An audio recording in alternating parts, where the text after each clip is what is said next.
हाय, मेरा नाम गुणवंत धार्मिक और आज हम अकबर बीरबल की और एक कहानी सुनते हैं। ईश्वर अच्छा ही करता है। बीरबल एक ईमानदार तथा धर्मप्रिय व्यक्ति था।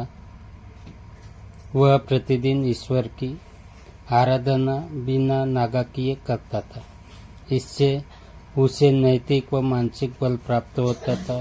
वह अक्सर कहा करता था कि ईश्वर जो कुछ भी करता है मनुष्य के भले के लिए ही करता है। कभी कभी हमें ऐसा लगता है कि ईश्वर हम पर कृपा दृष्टि नहीं रखता, लेकिन ऐसा होता नहीं। कभी कभी तो उसके वरदान को भी लोग शाप समझने की भूल कर बैठते हैं। वह हमको थोड़ी पीड़ा इसलिए देता है कि ताकि बड़ी पीड़ा से बच सके। एक दरबारी को बीरबल की ऐसी बातें पसंद न आती थी। एक दिन वही दरबारी दरबार में बीरबल को संबोधित करता हुआ बोला, देखो, ईश्वर ने मेरे साथ क्या किया।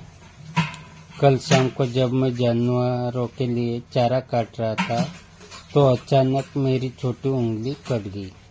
क्या अब भी तुम यही कहोगी कि ईश्वर ने मेरे लिए यह अच्छा किया है?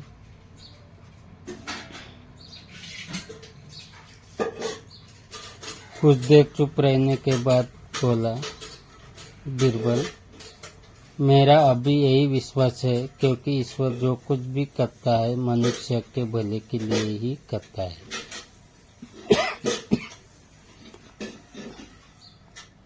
सुनकर वह दरबारी नाराज हो गया कि मेरी तो उंगली कट गई और बीरबल को इसमें भी अच्छाई नजर आ रही है।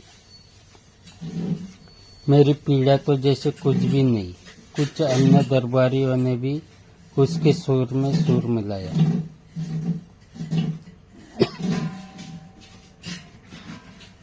तभी बीच में हस्तक्षेप करते हुए बादशाह अकबर बोले, बीरबल, हम भी अल्लाह पर भरोसा रखते हैं, लेकिन यह तुम्हारी बात से सहमत नहीं। इस दरबारी के मामले में ऐसी कोई बात नहीं दिखाई देती जिसके लिए उसकी तारीफ की जाए। बीरबल मुस्कुराता हुआ बोला, ठीक है जहाँपना, समय ही बताएगा। अब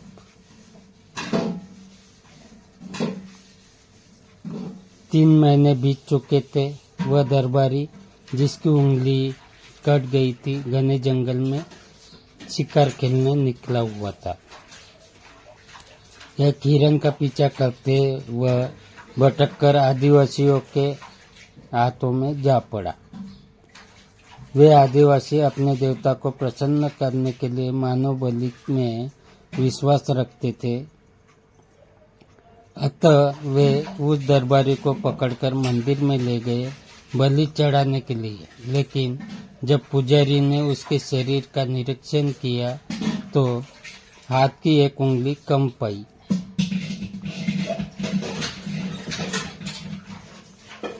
नहीं, इस आदमी की बलि नहीं दी जा सकती, मंदिर का पुजारी बोला। यदि 9 उंगली वाले इस आदमी को बलि चढ़ा दिया गया तो हमारे देवता बजाय प्रसन्न होने के क्रोधित हो जाएंगे। अधूरी बलि उन्हें पसंद नहीं है। हमें महामारियों, बाढ़ या सूखे का प्रकोप झेलना पड़ सकता है, इसलिए इसे छोड़ देना ही ठीक होगा।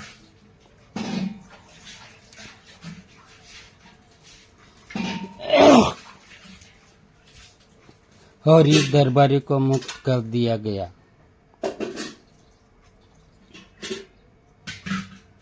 अगले दिन वह दरबारी दरबार में बीरबल के पास आकर रोने लगा।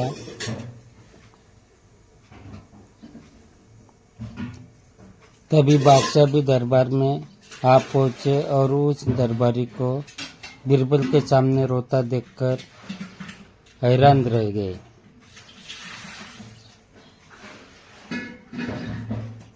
तुम्हें क्या हुआ, क्यों रो रहे हो? अकबर ने सवाल किया। जवाब में उस दरबारी ने अपनी आप बीती विस्तार से कही सुनाई। वह बोला, अब मुझे विश्वास हो गया है कि ईश्वर जो कुछ भी करता है मनुष्य के भले के लिए ही करता है। यदि ऐसी मेरी उंगली न कटी होती तो निश्चित ही आदिवासी मेरी बलि चढ़ा देते, इसीलिए मैं रो रहा हूँ। लेकिन ये आंसू खुशी के है, मैं खुश हूँ क्योंकि मैं जिंदा हूँ। बीरबल के ईश्वर पर विश्वास का संदेह की दृष्टि से देखना मेरी भूल थी।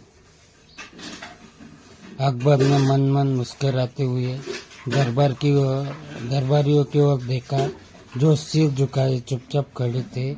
अकबर को गर्व महसूस हो रहा था कि बीरबल जैसा बुद्धिमान उसके दरबारियों में से एक है।